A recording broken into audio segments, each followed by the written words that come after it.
Be strong.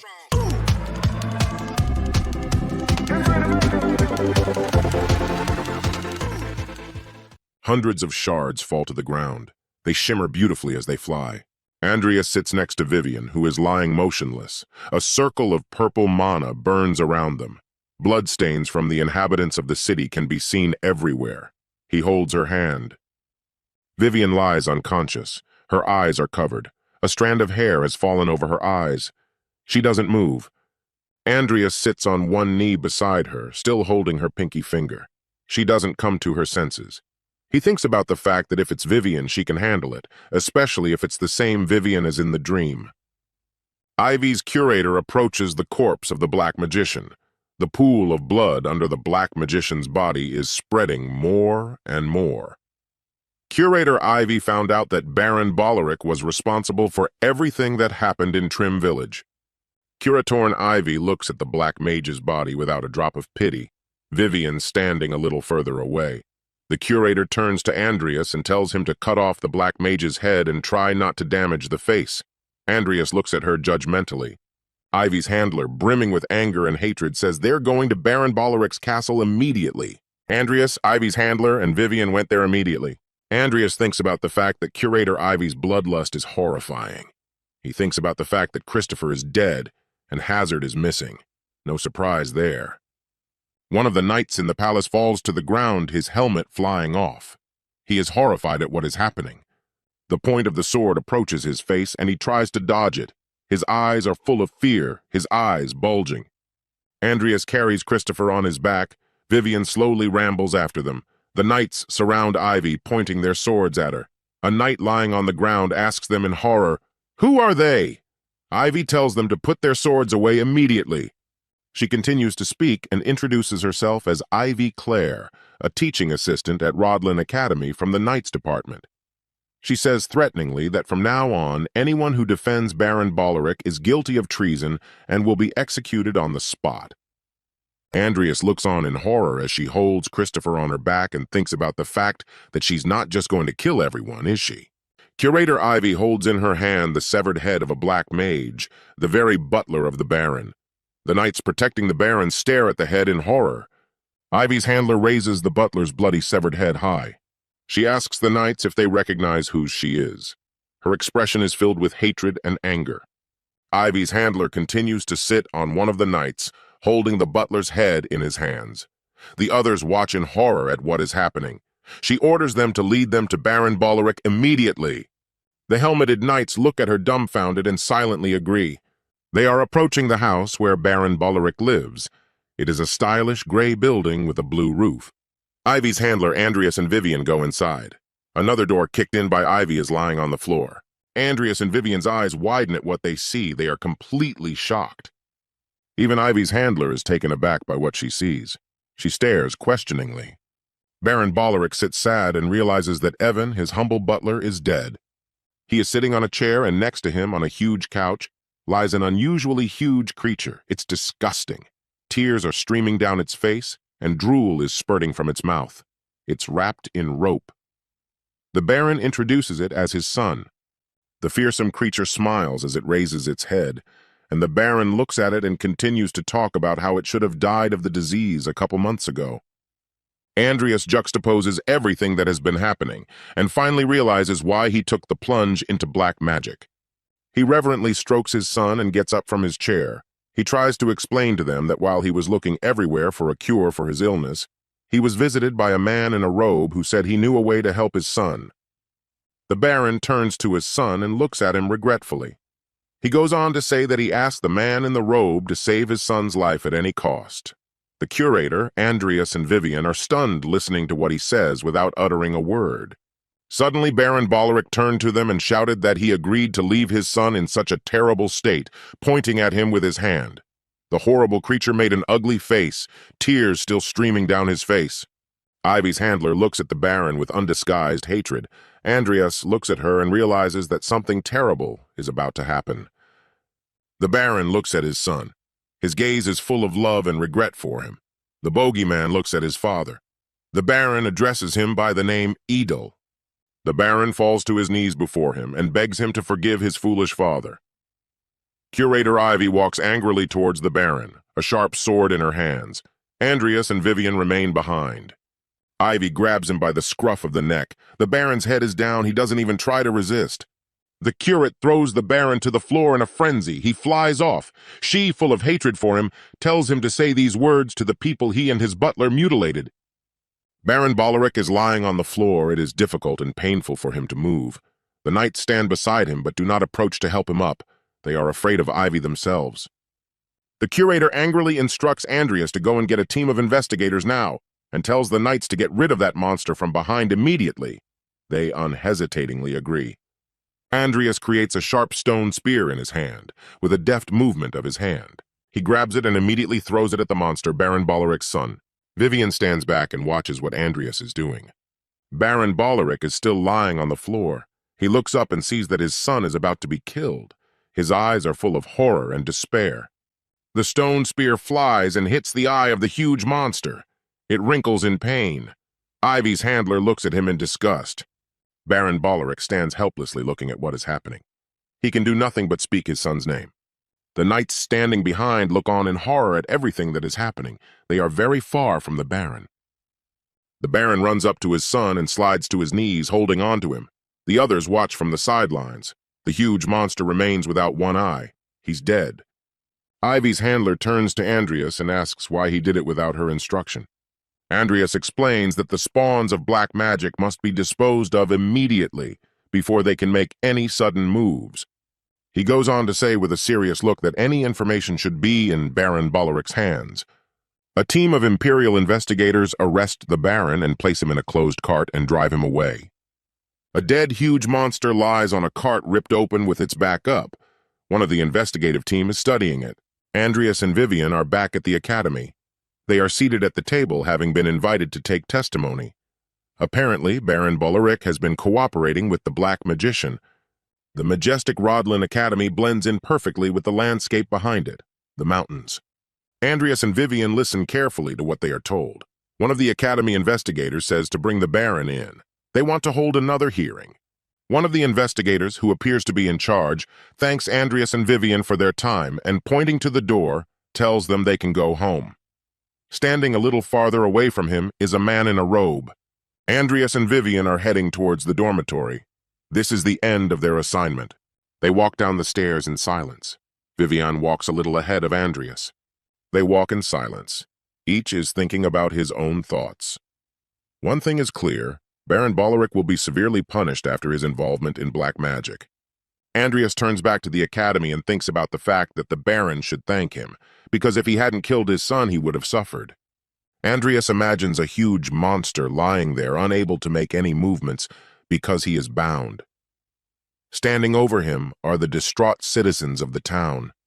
They want him dead, because they have become this way because of this monster and his father. Andreas asks in his head about Mr. Fee guessing everything, doesn't he? Vivian interrupts his thoughts. She begins to tell him about Baron Adel's son. Andreas waits intently for what she has to say next. He introduces Vivian as a little girl. She asks him about something he wouldn't want Edel to suffer, right? Her eyes are sincere and wide open. She's childlike and naive. He comes back to the present and asks Vivian what she's talking about. He realizes that he just almost spoke like a fairy. Vivian looks at him and says he sounds just like Mr. Fay. Suddenly they hear someone running after them. They turn around. It is Lucia running and calling out to Andreas. She looks animated and asks if they are done with their business. Andreas answers her that yes, the investigators said the hearing is over. Vivian stands behind him wide-eyed. By now, everyone knows everything. She happily shows them something on a tablet. Andreas and Vivian look at the screen nonchalantly. Lucia shows them that they are all over the news and enthusiastically tells them that they are now celebrities. The screen shows their faces and writes that the Rodlin Academy students have defeated the Black Magician. They get top marks. Lucius goes on and on about how it hasn't been long since she and Andreas introduced their potion. Andreas interrupts her speech and says that right now he would just like some peace and quiet. Vivian stands silently by his side. Lucia speaks excitedly about what she has heard, that they will receive an award. She raises her hand high. She asks to take them out to eat. Andreas stops her and tells her that the reward should be divided equally among all those involved in the task. He thinks of Lucia trying to ruin him. Lucia looks at him questioningly and stops talking. Suddenly, Lucia, pointing Vivian, asks him if they were standing next to him on the news. Andreas looks at her and asks about her only now noticing her. He introduces her and says she is a student in the Knights Division course. The girl guiltily introduces herself as Lucia Everlast and says it is a pleasure to meet her. Vivian introduces herself as well. Andreas apologizes to Vivian for Lucia and says she's a bit silly. Lucia doesn't give up. She keeps insisting that they will still get the money and they need to go out to dinner immediately and celebrate the success of their potion. Andreas thinks about how persistent she is and how much she's getting on his nerves. The tall building of Rodlin's magic tower can be seen among the trees. There isn't a cloud in the sky. The weather is clear and warm. Lucia turns around and tells Andreas that she will see him at the magic tower tomorrow and leaves. Andreas tells her that he will not forgive her if she is late again. In the distance, you can see the magical tower of Rodlin. It's very tall. A road leads to it. Andreas walks down the road carrying Lucia on his back. He curses at her and says that he knew it would end like this. Andreas looks angry. He scolds himself and calls himself a fool for trusting Lucia again. She laughs loudly, sitting on his back. Andreas runs towards the magic tower. Lucia begs him pitifully to go slower. Lucius holds Andreas tightly by the neck. He walks with a nonchalant face. They have already reached the gate of the tower. Vivian continues to laugh out loud, amused by what is happening. They enter the tower where they are greeted by a guy with glasses. He makes sure it's them by calling out names and tells them to follow him. Lucius is hanging out in Andreas's arms. He freaks out. They walk up the stairs, following a guy with glasses. The space of the magic tower is constantly changing, and they should watch their step. There are many stairs all around. Everything is noisy and twirling. Andreas turns to Lucia and tells her to walk properly. They walk down the stairs, and Lucia catches Andreas off guard with her question. She asks about their relationship with Vivian, whom she saw yesterday. Andreas replies to her with a nonchalant face that he and Vivian don't have much of a relationship. Lucius looks at him suspiciously. He doesn't understand why he's asking or why she even cares. They keep going somewhere up the stairs behind a guy with glasses. Lucia insists that they should definitely go out to dinner. Andreas indignantly replies to her that she's rich and asks her why she keeps begging him to buy her a meal. Andreas and Lucius look at each other dumbfounded. They realize whose voice it is. Suddenly they are grabbed by the shoulders by a man with a yellow bandage on his head. There's no way they were expecting this. Everything sparkles with golden light. A huge eagle with giant wings flies over the man. Andreas walks quickly with a confident gait. His steps are resolute. Andreas looks around. Stopping his attention on the man, he looks him over. This man is the owner of Rodlin's magical tower, Bart Alwyn. A magical eagle flies everywhere next to him, illuminating everything with its wings with a golden light. The guy with the glasses turns around and shouts Tower Master with an exclamation. The man continues to stand next to Andreas and Lucia. The owner of the tower stands with his eyes bandaged. A huge raven sits on his shoulder with its head bowed. He turns to Andreas and freezes. His hands are folded at his waist. He looks unfazed. Lucius stares at him dumbfounded. The man says that his son really does have such a dumb and unchanging face. He smiles slyly. Bart Alwyn is the head of House Alwyn and the current master of the Rodlin Tower of Magic. Andreas bowed his head. He ponders that isn't the personal appearance of the Tower Master stripping the Tower Master. He feels irritated after the insult said to him. Bart Alwyn looks arrogantly at Lucia. He is dressed in an off-white manitia with gold inlays. He asks her about being Viscount Hollington's daughter. She bows to him, says yes, and introduces herself as Lucia Everlast. The Tower Master indignantly says that if they want people to remember their names, they need to build a proper reputation. Andreas resents his pompousness, and Lucius timidly agrees with what he says. He goes on to say that he will be in charge from now on. He sharply indicates to the guy with the glasses with his hand to move away from them immediately. The eagle still continues to fly beside him. Andreas looks up at the Tower Buster and thinks about something. Lucius stands not far from him. The girl, covering her mouth with her hand so that Bart Alwyn wouldn't hear, tells Andreas that he is indeed a monster for being able to use such complex and multi-component spatial magic. She feels like he's deliberately exaggerating. The Tower Master says he can also hear them whispering. There's an undisguised superiority on his face.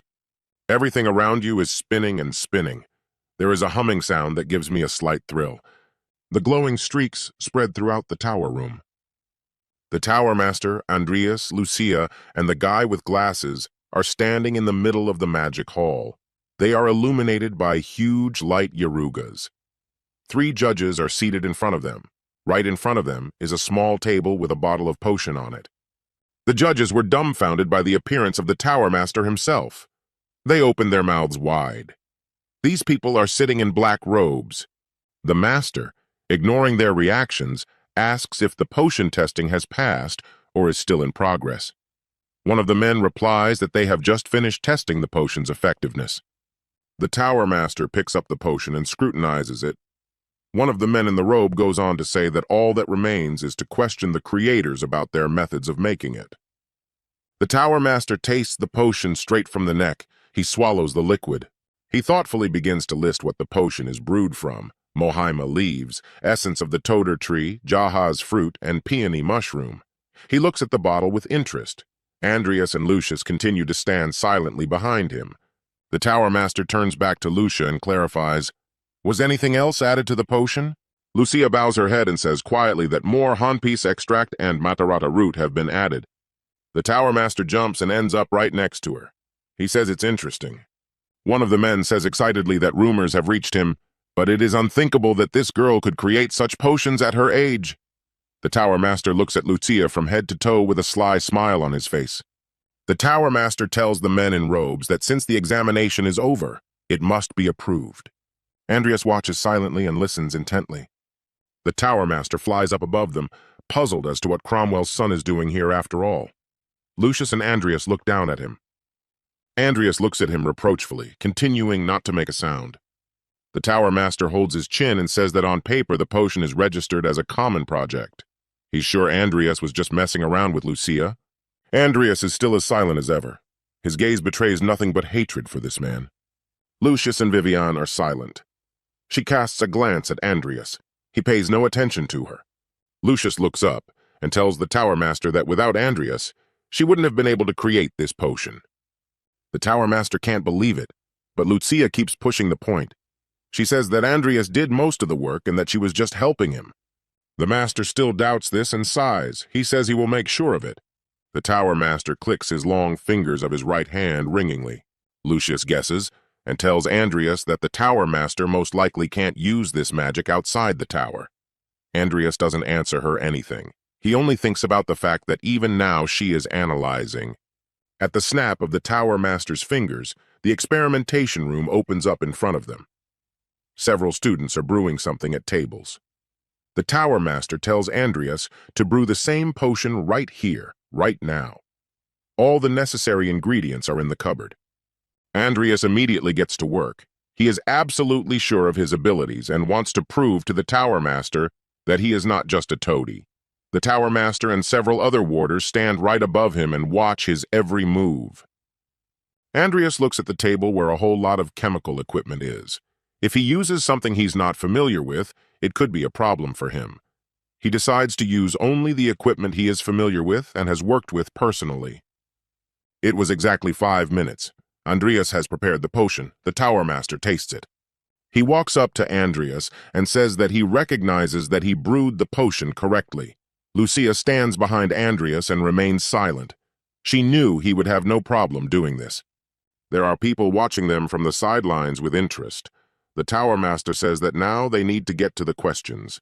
He asks Andreas why he used honpiece in his potion. Thinking slightly, he doesn't immediately give an answer. He is a little confused.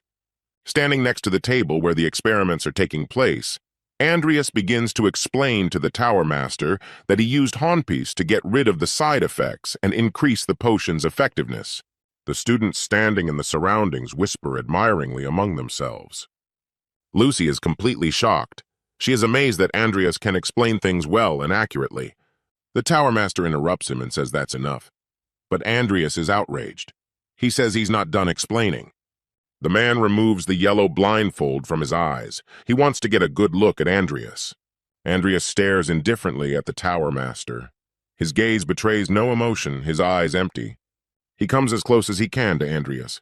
He leans back in surprise. The Tower Master tells him that even though they haven't seen each other for a long time, the kid he knew couldn't have created something like this. He gazes into his face and tries to find an answer there. His eyes glow with a blue light. He asks Andreas who he is. Lucia looks at them questioningly. She wonders if they really know each other. The man continues to glare at Andreas. He stares back at him and remains silent. Andreas looks at him and tries to find the words to start answering him. His face takes on a satisfied expression. A smirk appears on his lips. He looks at him arrogantly and asks him about the fact that he is joking, or is he serious? He says confidently that he is definitely Andreas Cromwell. The smile is gone from his face. He goes on to say that he is the same Andreas Cromwell whom the Tower Master had constantly mocked as if he were an insect. The Tower Master gazes intently into Andreas's face. He stares at him unfazed. The Tower Master tells him that he has become quite an interesting guy. Lucius stands behind Andreas and doesn't say a word. The Tower Master smiles slyly at Andreas and offers him a wager. His eyes are filled with rage. Andreas looks at him questioningly and doesn't understand what he's talking about. The Tower Master tells him that if he invents another cure this year and brings it to him, the Tower Master will pay off the Cromwell family's debt.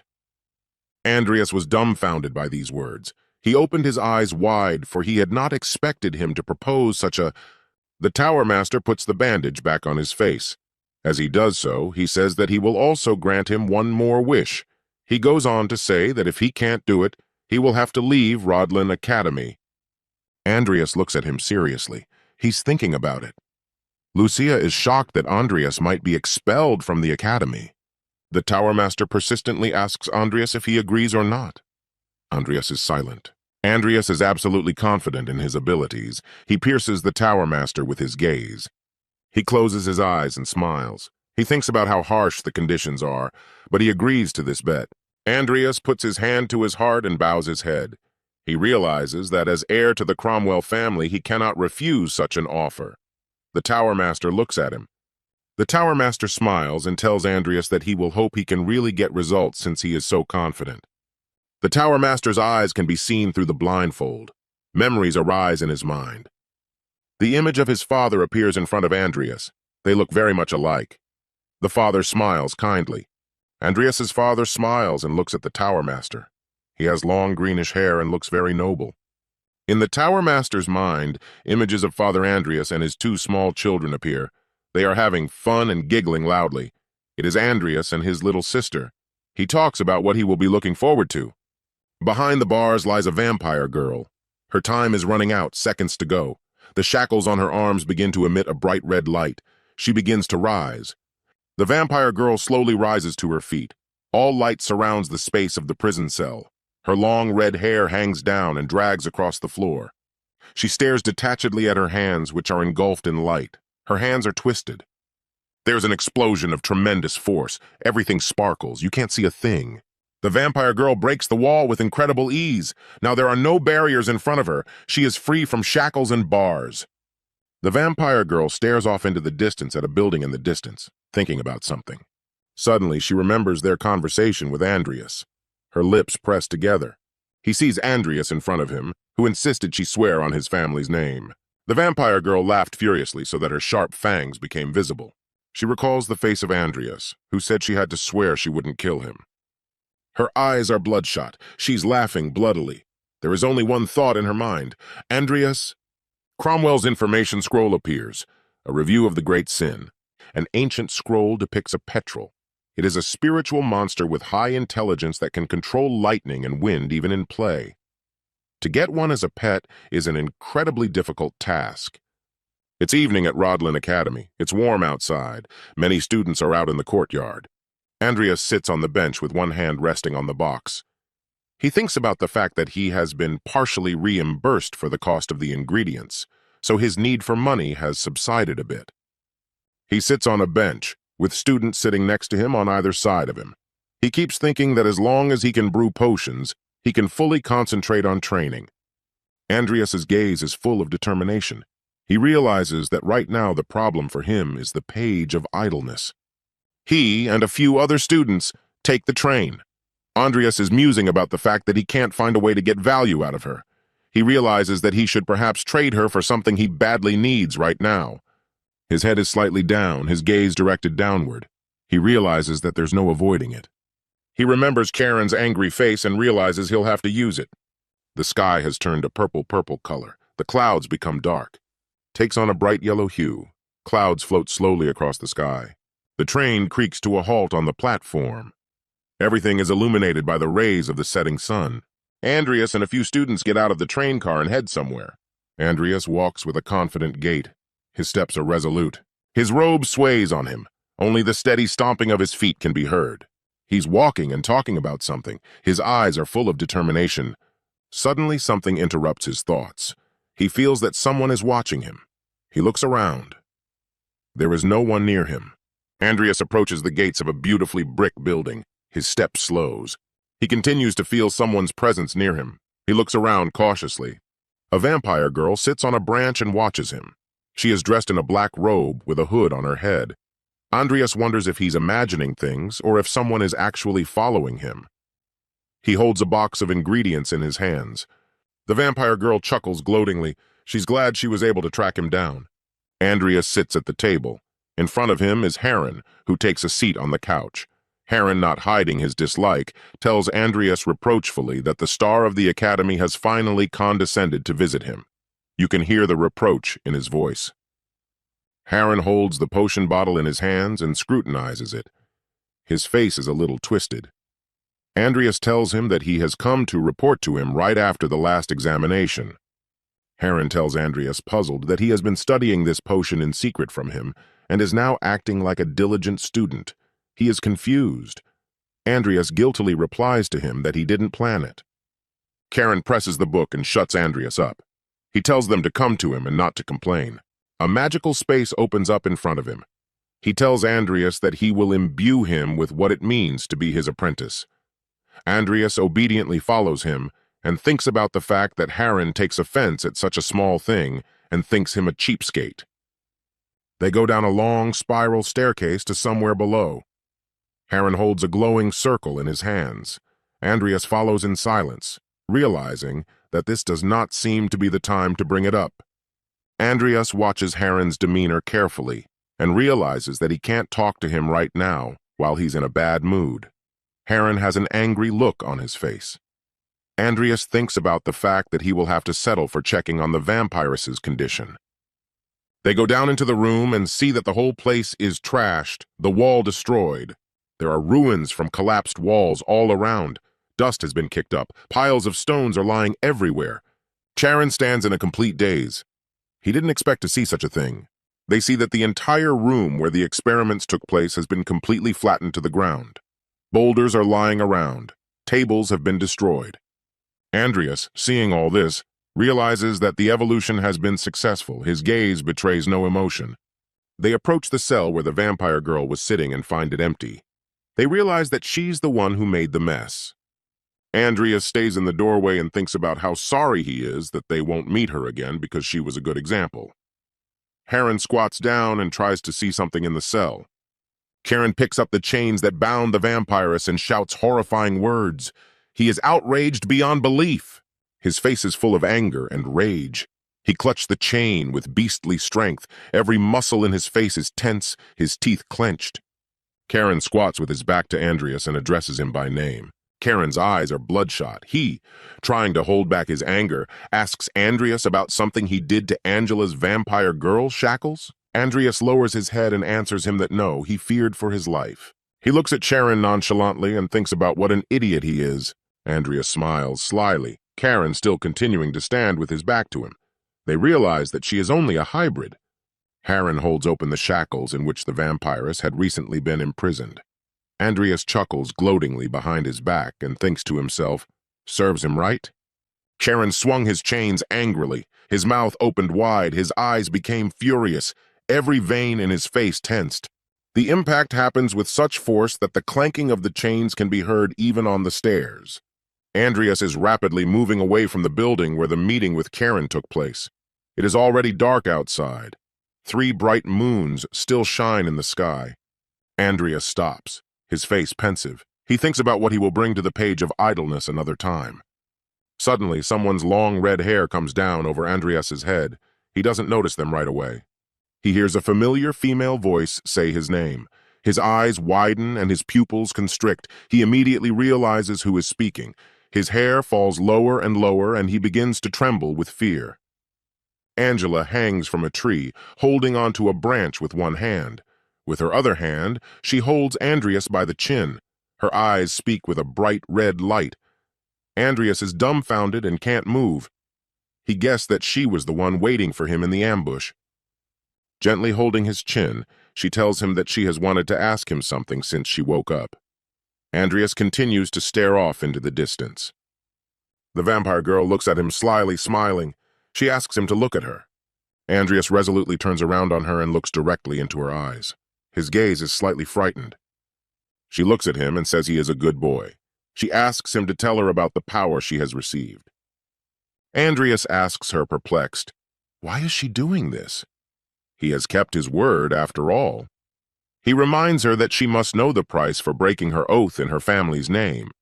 Angela closes her eyes. Her face is peaceful. She smiles slightly. She looks mysterious. Pink mana starts to emanate from her. She talks about knowing it all too well, but can't resist asking him something. Andreas continues to look at her questioningly. It's in the middle of the woods. There are gloomy trees all around. It's already completely dark. The vampiress strikes a flirtatious pose. She keeps telling him that she couldn't break free of the shackles with her own power, no matter how hard she tried, so she found another way. She gently holds Andreas's shoulder and approaches him.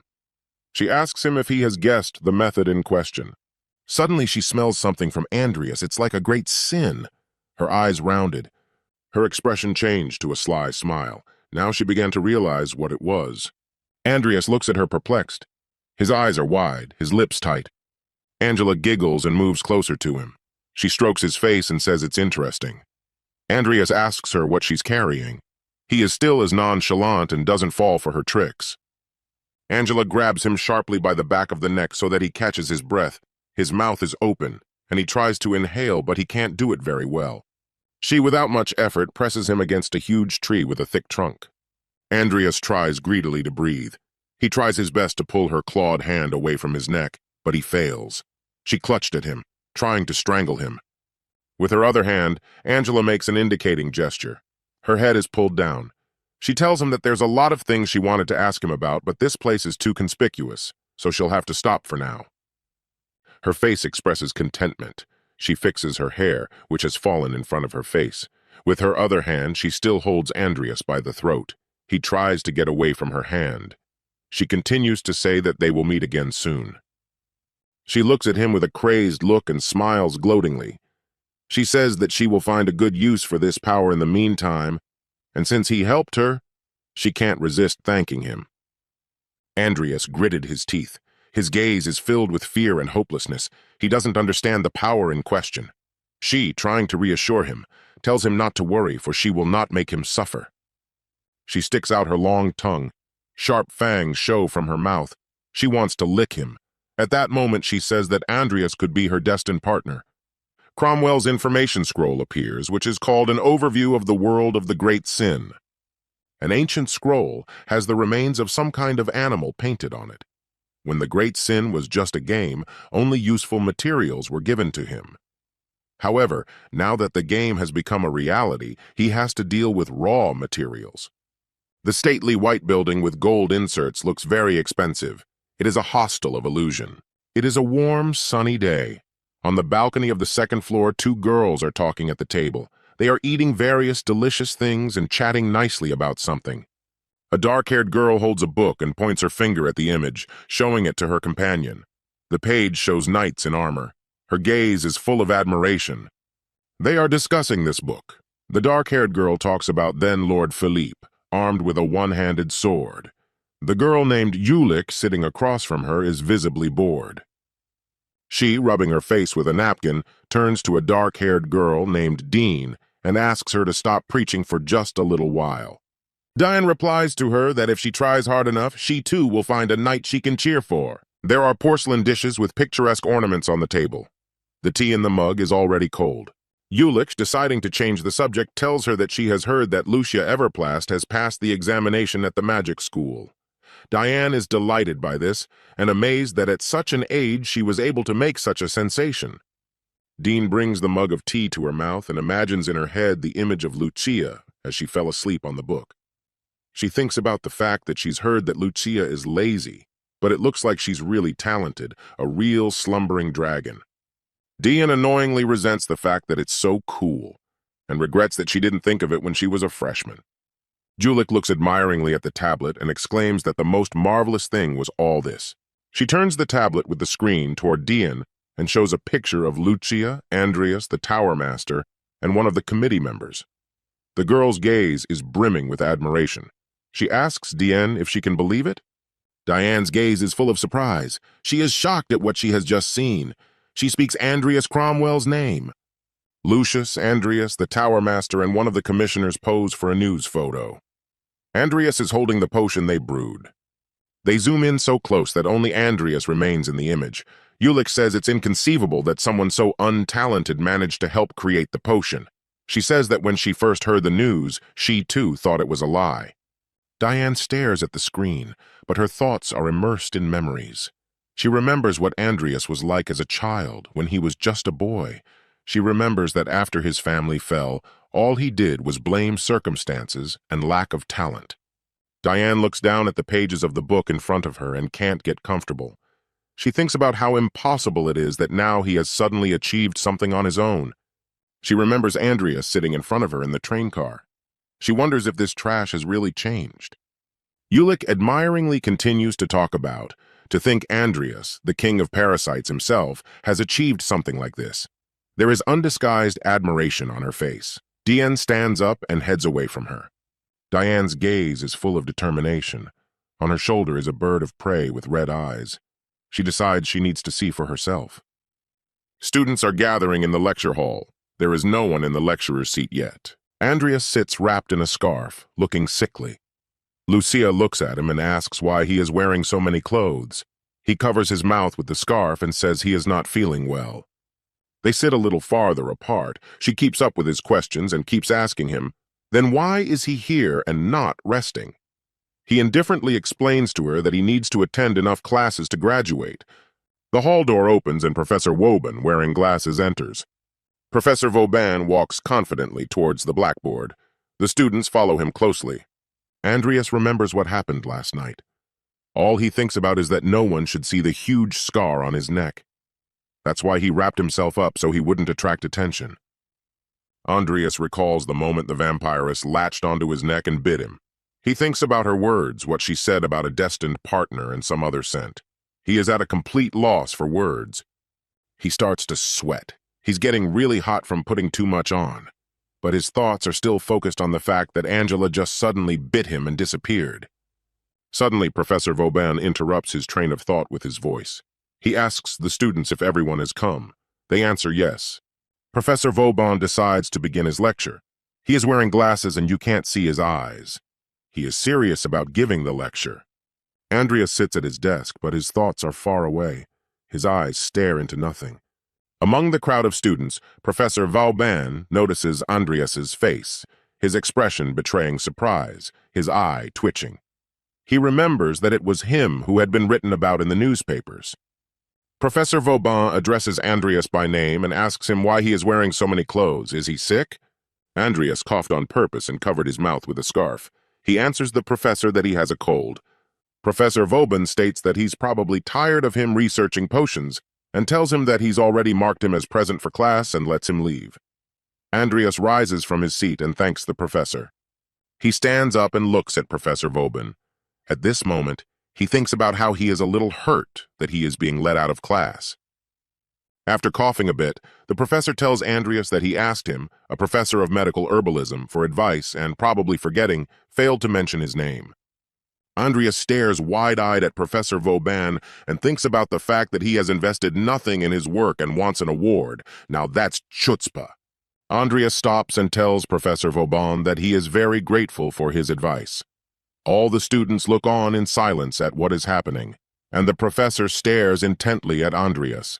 Andreas goes on to say that he is especially grateful for the professor's advice about the extract of honpis and matarada root.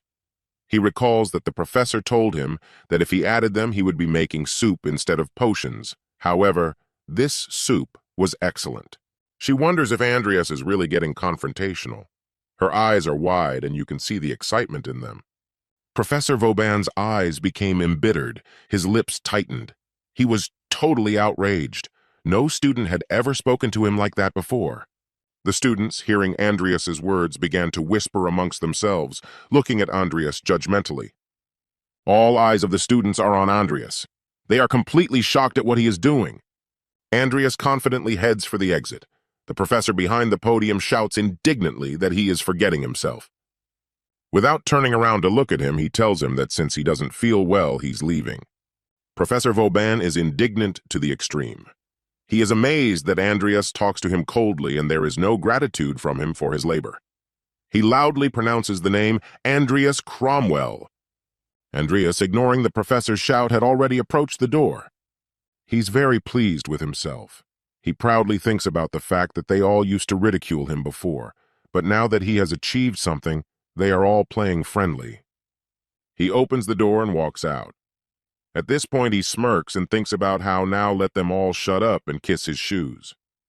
He realizes that he can just take another class if he needs the points. Professor Vauban stares furious at Andreas and thinks to himself, how long is he going to ignore him? Suddenly, one of the students calls out to him. He turns toward them and sees that Lucia Everplast has called out to him. He looks at her perplexed. Lucia rises from her seat and informs the professor that she too was involved in the creation of the potion and can explain everything.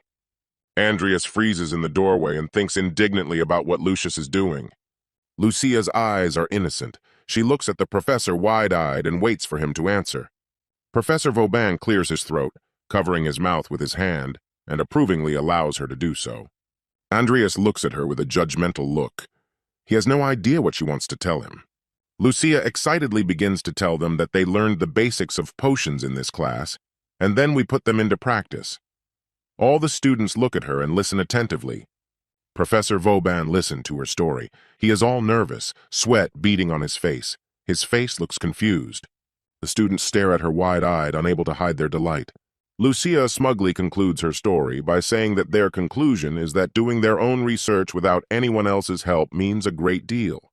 She asks the professor a direct question about the fact that, isn't it their duty as magicians? Professor Vauban's face changes instantly. He looks pleased. Lucia's answer satisfied her completely. He agrees with her opinion and smiles. Andreas, stopping at the door, looks at the professor's reaction. He looks at Professor Vauban and realizes that Lucia has just overpowered Professor Vauban. He stands there in shock. Lucius nods kindly and says they'll ask him for light next time if he's not too busy with his own research. Professor Vauban, stammering and smiling happily, replies to Lucia that they can always go to him for advice. He turns to Andreas and waves his hand.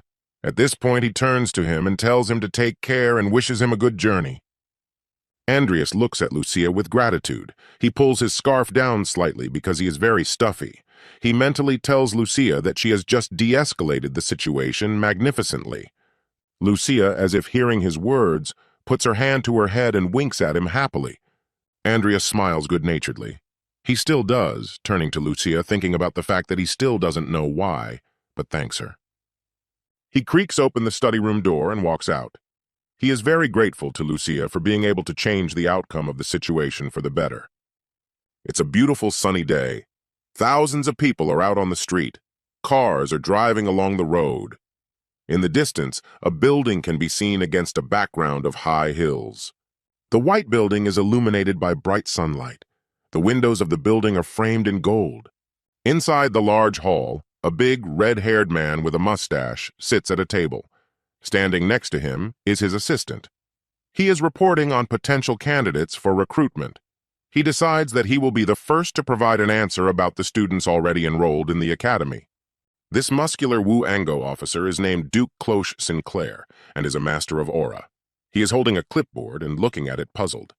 His facial expression takes on a satisfied look. He looks at the tablet screen and asks the assistant about the fact that Everlast's daughter has created a new type of potion and it's being brought out for sale. The girl looks at the Duke with a serious look and says that's right, they called it Everlast Potion and are currently monopolizing sales. Duke Cloche Sinclair is sitting in a chair and asks the assistant if they have a sample of this potion. She says yes, a sample is available. In his hands is a small bottle of the very same potion. He feels like it is too little.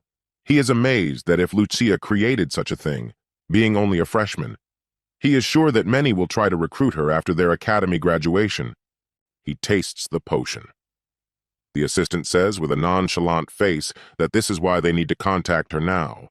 Duke Cloche Sinclair replies to her that they should and tells her to check if there are others who have their eye on her. Duke clenches his fist tightly and looks at him. His face looks pleased. The girl looks at him carefully and asks what he can tell if any abilities have begun to manifest. He looks admiringly at his big fist, which is crunching with unimaginable strength. He says, "That's amazing!" The assistant admiringly tells the Duke that this potion is several times more effective than anything on the market and has no side effects. If they can get it on the market, it will revolutionize the market. The assistant fingers the tablet screen with a report on the potion and says that it was co-created. The screen shows a picture of Andreas Cromwell and some characteristics about him. Duke Cloche Sinclair looks at the screen and asks his assistant about being Kane Cromwell's son. He clarifies with her if he had a talent for potions from the beginning. He is a little perplexed. The assistant raises her index finger up and replies to him that it doesn't look like he had talent, and there are also rumors that he took advantage of her. Duke Cloche Sinclair asks the assistant that perhaps there was some reason to include him as a co-author. The assistant replies that there was not, as one of the houses has no notable relationship with the other. The man laughs joyfully. He is pleased that the potion has given him unimaginable strength. He says that all this should be investigated, and if it turns out that Andreas Cromwell has awakened a talent, he should add it to the recruitment list. The assistant behind him replies that she understands and will do as he says. She writes everything down on a sheet of paper so that she doesn't miss anything important later. A dim light shines through the gold-framed window. The sunset is visible outside the window. A stately man is sitting on a chair sipping red wine from a glass with a man behind him. He asks him how the year-end award ceremony is going. The gray-haired man standing behind him announces that everything is going exactly as planned and that the Cromwell family will be demoted. He addresses the man sitting in the chair, calling him Your Majesty. The seated man chuckles gloatingly. The man swirls his wine glass in his hand and inhales its aroma with pleasure. He utters only one name, Andreas Cromwell. He chuckles maliciously. He chuckles maliciously, his white, even teeth showing through his thick beard and mustache. His eyes are filled with rage and cunning. The expression on his face is slightly frightening. He looks out the window where Andreas's silhouette appears. The man looks forward to seeing how different Andreas is from his father. Andreas's room is visible through the window in the dormitory. He is still practicing his sword skills diligently. He is diligently practicing to wield the sword well. He's only focused on that. He takes a swing of his sword. His physical form has become more trim. His body has gained relief. He swings his sword with all his might. He controls every stroke. Andreas collapses to the floor exhausted. He frantically tries to catch his breath. He picks up the bottle of potion they brewed with Lucia from the table. Without a second's hesitation, Andreas drinks the contents of the bottle. He realizes that without them, it would not have been possible. His body gradually begins to fill with strength. The regeneration potion increases the recovery rate of his muscles, and the healing potion relieves his fatigue. By adding a physical enhancement potion, he actually created a system for endless training. Andreas holds 2 potion bottles in his hands. He realizes that it was a risk, but evolution was his right choice. At first he felt strongly about it, but after a while he decided to improve them after all, since the risk was quite low. The electronic scoreboard pops up with data about Andreas Cromwell. He is granted a bonus-type potions evolution. His chance of success is 89%. Andreas chooses the option to start the evolution process. Andreas stands in front of the electronic scoreboard in confusion.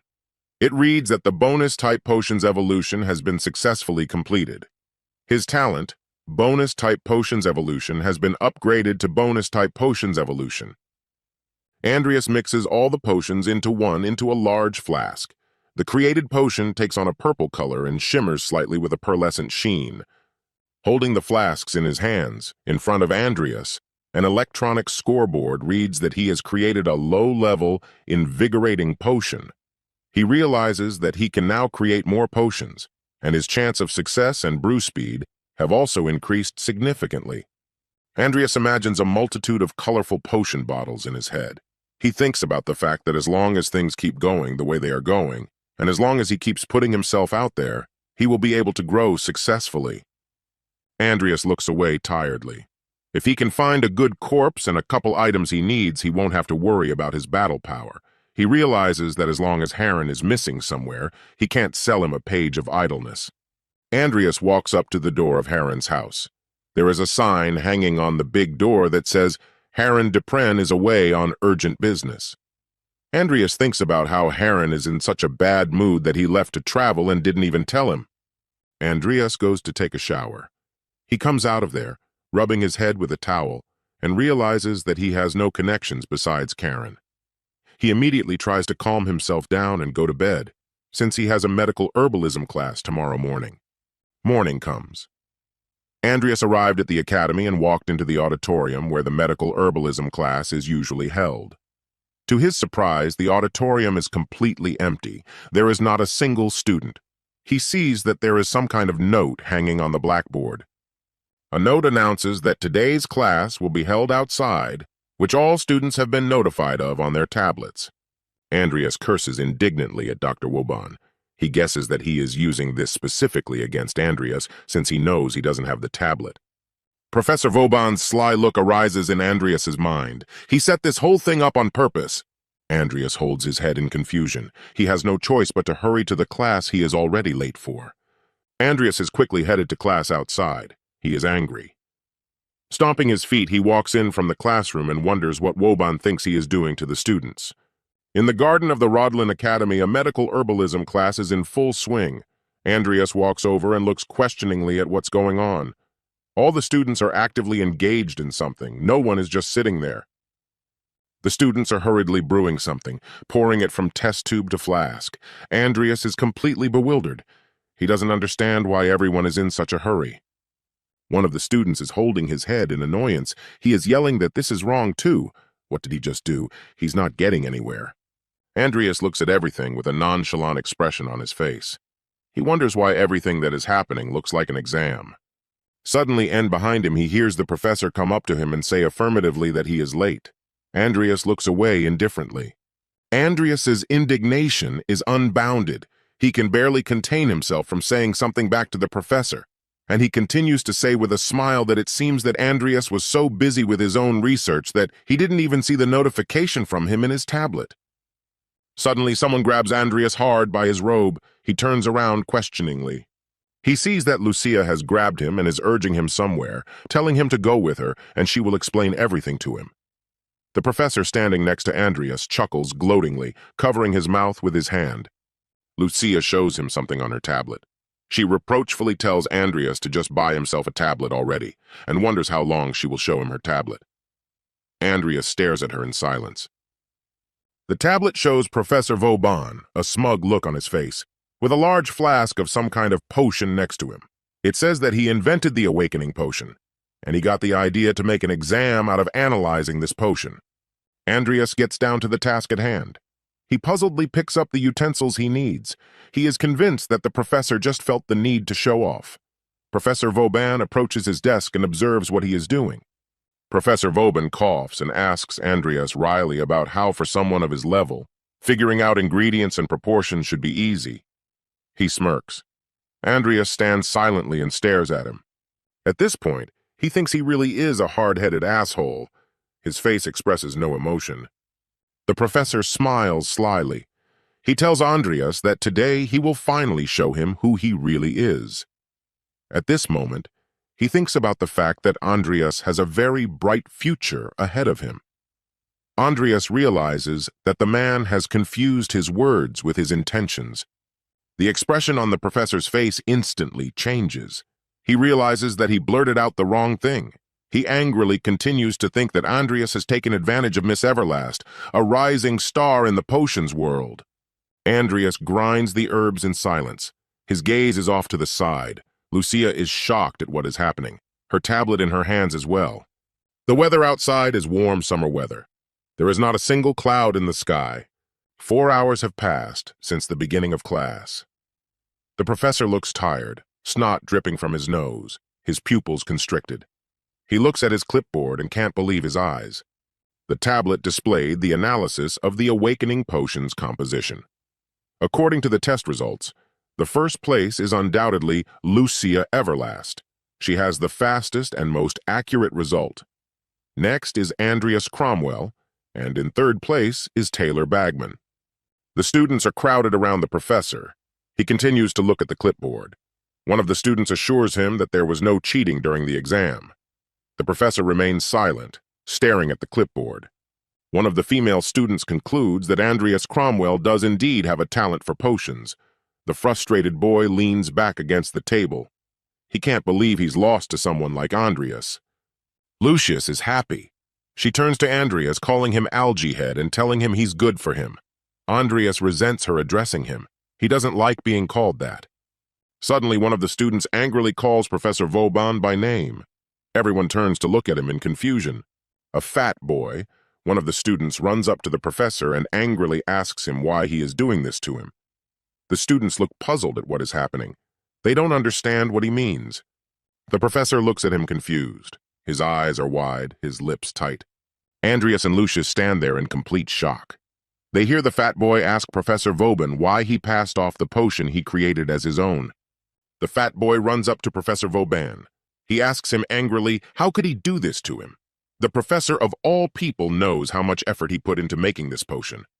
The professor looks at him confused. The students stand with their mouths open. They are shocked at what just happened.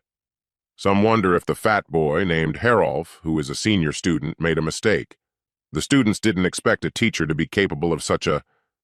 Andreas watches the scene suspiciously. He is absolutely certain that Herolf is not deceiving.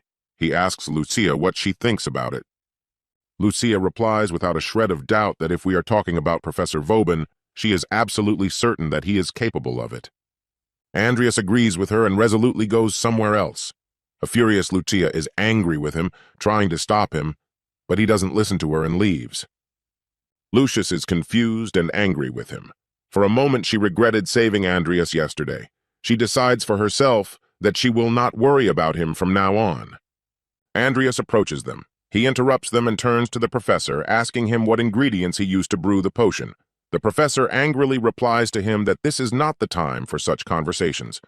Andreas is confused. He explains to him that this is exactly what the situation has to do with. Andreas assures the professor that if it is his job, he can prove it right here. The professor cannot hide the fright on his face. He is angry at Andreas for trying to expose him, and soon everyone will know. The satisfied fat boy looks at Andreas with joy. There is hope in his eyes that justice will be served. He asks him what he means that there will be an examination in the magic tower. The professor stands in utter shock. Andreas says that if the professor really did create this potion, he can easily explain why he used such ingredients. The professor is utterly confused. Herolf looks at him angrily. The professor, fixing his glasses, smiles. He says it's impertinent. After all, he's a prestigious professor at Rodlin Academy. Andreas interrupts him. He asks him an even more uncomfortable question, one that he should definitely know the answer to if he brewed this potion. He asks him why he replaced the apricot smog with sidamine petals. Everyone stands with bated breath waiting for him to answer. The professor is confused. He even flinches in surprise. Drops of sweat come to his face. He's all nervous. He's thinking about how bad it is. He was so distracted by the presentation that he forgot to clarify this point. Herolf looks at him suspiciously with his mouth open and asks him why he doesn't answer. A bird of prey sits on a tree limb not far from them and watches what is happening. It listens to their conversation. Andreas tells the professor that using petals lowers the price, and if he was creating this potion, he would know that. There are tall, branching trees in the garden. The professor angrily says that only the magic tower has the right to conduct an examination. He tries to evade in every way he can. Through the thick branches of the trees, you can see a clear sky. Not a cloud is visible. Andreas asks the professor one last question. He asks why it is necessary to use the more expensive jelly beetles when he can use Papa's powder. The professor froze. He thinks about what he should answer, so as not to find himself in a stupid situation. There is dead silence between them. Andreas and Herolf are waiting for him to answer. The quiet whispers of the students began to be heard. They all stand with their mouths open. Professor Vauban swallows the saliva that comes to his throat. He doesn't know how to get out of it. Behind him, he hears students asking why he doesn't answer. The professor is ready to fall through the ground. He feels bad. The students whisper among themselves, realizing that he just stole the potion recipe from his own student and wants to pass it off as his own. Professor Vauban clenches his fist furiously. He tries to give an answer to the question Andreas asked him. He angrily yells that Daddy's powder has hallucinogenic effects. Herolf looks at him dumbfounded. Andreas is still as unfazed. The professor continues to explain loudly why he used beetles even though they are more expensive. Herolf looks at the professor perplexed. He tells him that that's not the reason he didn't use Papa's powder. Andreas explains that the point is that the potion's brewing process heats the powder for an extended period of time, which can lead to stomach pain in the consumer. He is convinced to the end that the professor is passing off someone else's potion as his own after all. Professor Vauban waves his hands angrily. He shouts loudly, almost hysterically, that Andreas is wrong. He tries to convince him that it is definitely because of the hallucinogenic effect. Because of his nerves, he begins to stutter. The students look at him. Suddenly, Herolf remembers and talks about how Professor Vauban did tell him about the side effects of the powder, but he didn't talk about it being a hallucinogen. Professor Vauban buries himself completely. His face is overwhelmed with horror. He is asked a question to the effect that could he please explain how he arrived at this answer? Andreas turns around and sees the crowd of students pointing their fingers at him in horror. Professor Vauban pushes back in despair. He is urged to leave the academy and resign immediately.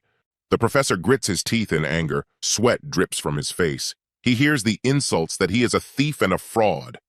Professor Vauban is completely out of control. He's furious. He is frothing at the mouth to prove that only Andreas and Herolf are the cheaters here, not him. His eyes are wide open, his eyebrows are furrowed, and snot is coming out of his nose. Turning to Honorius and Herolf, he points his finger at them and asks indignantly about the two of them setting this up. He threatens to bring them both before the disciplinary committee. Andreas thinks only that the professor has really hit rock bottom. The students who witness this event shout angrily that they should boycott the professor. Professor Vauban stands with his mouth wide open. He was taken aback by Andreas's words. He suggested that he ask Sir Alwyn to make an appointment with him, where he could explain everything to him. Andreas reaches for his shirt pocket with one hand, which is under his robe. He states that it is easily possible to do so. Andreas pulls a black card out of his pocket. He speaks with a serious look about Alwyn sponsoring him. Herolf looks at him in surprise. Lucius opened his mouth wide. She marvels at the fact that Andreas is threatening with the card issued to buy materials. She's well aware that the professor might not buy it. The professor's hands begin to shake hysterically. He realizes that this is the end. Andreas asks him something is wrong. Doesn't he want to explain himself? The professor's eyes begin to twitch in psychosis. The professor's legs trembled treacherously. He could barely keep himself from falling.